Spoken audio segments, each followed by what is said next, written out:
சரி, தமிழ் வர்றபடி வரட்டும். இப்ப எங்க அம்மாக்கு என்ன பதில்? அவங்க எப்ப வருவாங்க?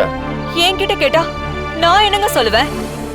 மீனாமா, ஜனமா இப்போதைக்கு திரும்பி வர மாட்டாங்க. என்ன முத்தமா சொல்றீங்க?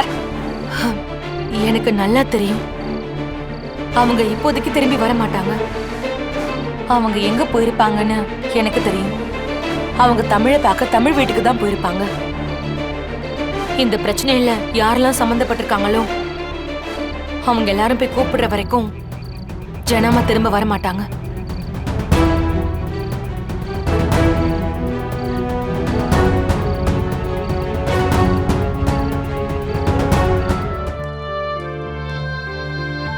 எங்களுக்கு ஒண்ணுன்னா உங்களுக்கு துடிக்கும். ஏன்னா நாங்களும் அவங்க சொந்த ரத்தம். ஆனா தமிழ் சிஸ்டர் அப்படி இல்ல. அவங்க வேற குடும்பம், யாரோ தானே. இந்த வீட்டுலதான் என் விருப்பத்துக்கு எதுவும் நடக்க மாட்டேங்குது.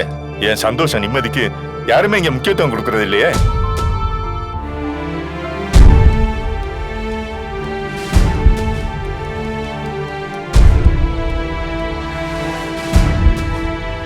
அம்மா, அம்மா. என்ன சிபி? என்ன முத்தம்மா, சிபி சாப்பிடாம வந்திருப்பான், சாப்பாடு கொடுங்க. சரிங்கம்மா. எனக்கு சாப்பாடுலாம் ஒண்ணு வேண்டாம். அத்தை மாமா எங்க? அத்தை மாமா. மாப்பிள, அத்தை ஒண்ணு சின்ன குழந்தை இல்லை. கோவமா இருக்காங்க. கோவம் தணிஞ்சதும் வீட்டுக்கு வர போறாங்க.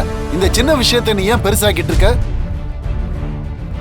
என்ன மச்சான், தப்பு பண்ணிட்டு அதை சுட்டி காட்டினதுக்கு அப்புறமும் இறங்கி வர உங்களுக்கு மனசு வரலையா? அப்படி என்ன தேன்மொழி மேலேயும் தமிழ் குடும்பத்து மேலேயும் உங்களுக்கு வெறுப்பு? அவங்க என்ன நீங்க சாப்பிடுற சாப்பாட்டுல மண்ணாடி போட்டாங்களா? ஐய, நீங்க என்ன மச்சான் இப்படி எல்லாம் பேசிட்டு இருக்கீங்க? அப்படிதான் மச்சான் பேசுவேன். ஏன்னா நீங்க பண்ணது பெரிய தப்பு. சிபி, நீ இப்போ அத்தையை மட்டும் கூப்பிட போறியா இல்ல? மா, இப்ப எல்லாரும் என் கூட வர முடியுமா முடியாதா? நான் சொல்லி கேட்கல. இப்ப என் பிள்ளை சிபி சொல்றான், வர முடியுமா முடியாதா? மா, நான் சொன்னா நீ கேப்பியா மாட்டியாமா? மாமா. மாப்பிள, போலாம் மாப்பிள, போலாம். அமுதா கிளம்பு, போலாம். வாங்க போலாம், போலாம் வாங்க. சரி, படுத்துக்கலாமா? எனக்கு தலகான கூட தேவையில்லை. 2 புடவையை மடிச்சு கொடுங்க, நான் அப்படியே வச்சு படுத்து தூங்கிடுறேன். ஜனமா ப்ளீஸ் வீட்டுக்கு போங்க ஜனமா. நானும் வந்துட்டேன், நீங்களும் வந்துட்டீங்க. மாமா ரொம்ப கஷ்டப்படுவாரு. அவரால் அங்க தனியா இருக்க முடியாது. கஷ்டப்படட்டும் தமிழ். பிரகாஷ் இருக்கும்போது தானே இதெல்லாம் நடந்திருக்கு. பிரகாஷால ஒண்ணும் பண்ண முடியல. அப்புறம் கஷ்டப்படட்டும், விடு. சரி, எல்லாரும் படுங்க, படுங்க, தூங்கலாம்.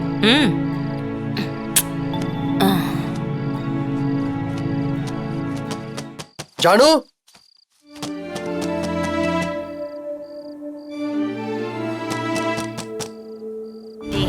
உனக்கு ஒரு பிரச்சனை வந்திருந்தா தமிழ் விட்டு கொடுத்திருப்பாளா?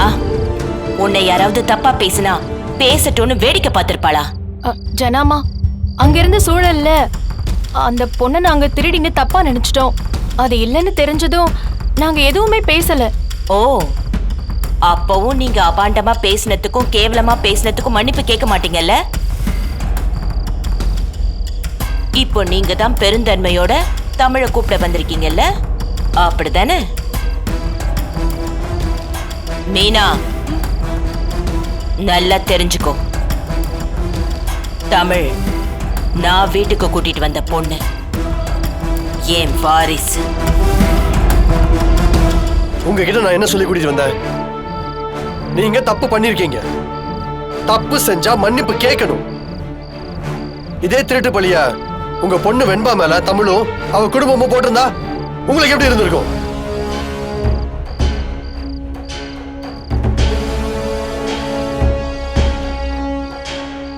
நீங்க யாரும் மன்னிப்பு கேட்கலனா நானும் இங்கேதான் இருக்க போறேன்.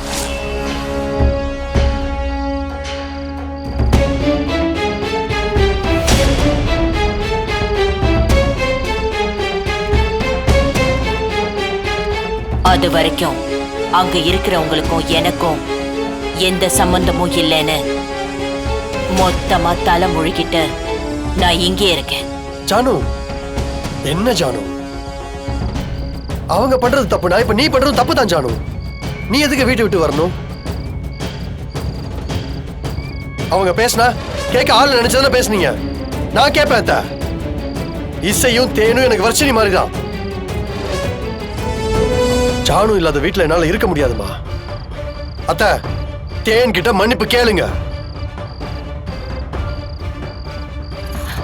தேனு, என்ன மன்னிச்சிரு. நான் தெரியாம பேசிட்டேன்.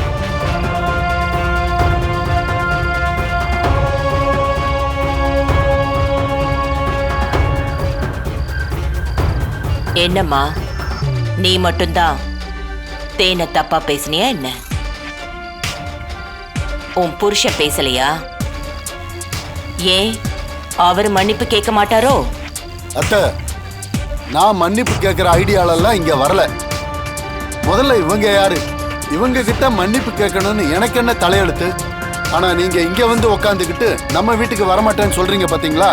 அந்த ஒரு காரணத்துக்காக மன்னிப்பு கேட்கிறேன். மன்னிச்சிருமா.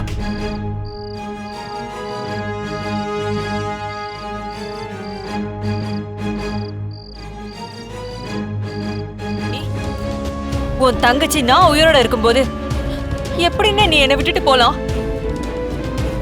எனக்கு இந்த வீட்டுல என்ன உரிமை இருக்கோ எல்லா உரிமையும் உனக்கும் இருக்குனே. அப்படின்னு நீ சொல்றமா? உன் புள்ள சொல்லலையே. அட, என் மச்சான் சொல்லலையே. எல்லாருமே என்ன வேத்தாள தானே பாக்குறாங்க. நேத்து வந்தவ தமிழ். அவளுக்கு இந்த வீட்டுல இருக்கிற முக்கியத்துவம் இத்தனை வருஷமா இந்த குடும்பமே கதின்னு கடந்த எங்களுக்கு இருக்கா? வெளியில எங்க போனாலும் தமிழ் தமிழ் தமிழ்னு எல்லா இடத்துலயும் அவளுக்கு தான் மரியாதை. என்ன பல பேர் அப்படியே பூச்சியை பாக்குற மாதிரி அருவருப்பா பாக்குறாங்க. ஏதோ இந்த வீட்டுல கூலிக்கு வேலை பாக்குற வேலைக்கார மாதிரி பாக்குறாங்க. போதும்மா, இவ்வளவு காலமா உனக்காக பொறுத்துக்கிட்டதெல்லாம் போதும். கால் வைத்து கஞ்சியா இருந்தாலும் கௌரவமா போய் குடிச்சுக்கிறோம்மா. இப்ப மட்டும் நீ இந்த வீட்டை விட்டு போனீனா உன் தங்கச்சிய மொத்தமா தலைமுழுகிட்டு போறேன்னு தான் அர்த்தம். அண்ணியையும் அண்ணனையும் மன்னிப்பு கேட்க வச்சால அவளை நான் சும்மா விட்டுருவேன்னு நினைக்கிறியா? இந்த வீட்டுல அவ நிம்மதியா வாழ்ந்துருவாளா? எப்படி வாடுறான்னு நானும் பாக்குறேன்.